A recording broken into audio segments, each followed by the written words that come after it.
The dirty little secret on Growing Big is that I actually film most of the episodes while I'm out working on the habitat.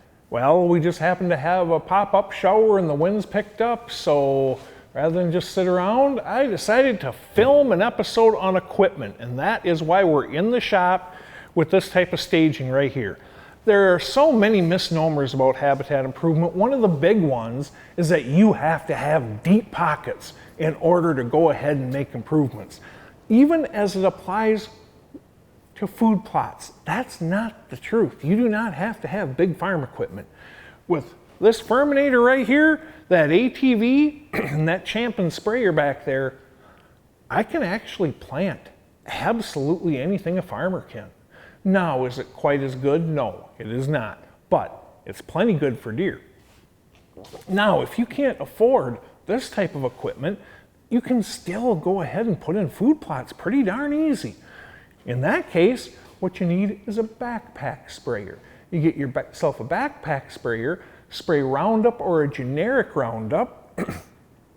That is a contact herbicide, meaning that that plant has to be living and above ground and get the chemical actually on it to absorb that chemical to kill it. So in a situation like that, you can go in, select an area with nice moist soil. You try this on a rocky, sandy ridge top that, barely gets any moisture, and the results aren't going to be that good. You select that moist bottom though. You go in, you throw the seeds right down on the ground. When you're doing stuff like this, I would strongly recommend a clover, such as Antler King's Trophy Clover, a brassica like their honey hole, or cereal rye, their fall, winter, spring. Seed selection on plots like this is very important.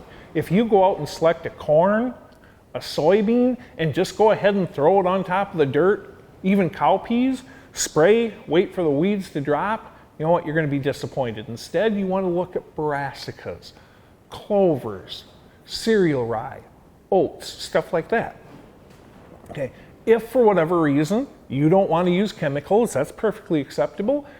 Go in and burn it.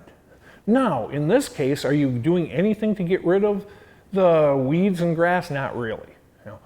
But, it's going to come back strong, but if you can get a real fast germinator, you can oftentimes keep pace or even outpace that.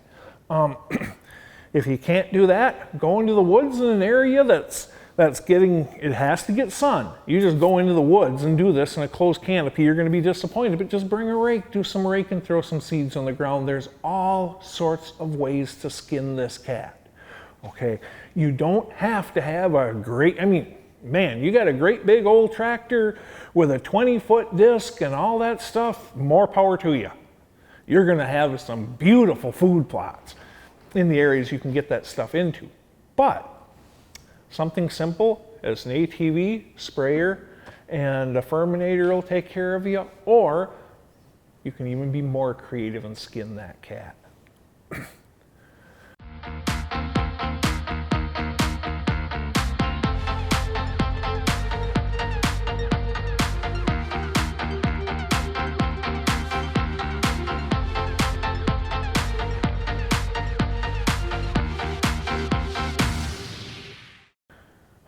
One of the biggest misnomers about habitat improvement is that you have to have deep pockets and big equipment and a bunch of acres. The truth is, actually, for the smaller acre people, hunters, this improvements are even more important because you have such a small margin for error. And for all of us, I can go ahead with this ATV, that Champion sprayer, and the Furminator here, I can plant any darn crop any farmer can plant. Now, is it always as good? No, but it's good enough for deer. And if you can't do that, a sprayer and a rake and a bag of seeds will do you as well.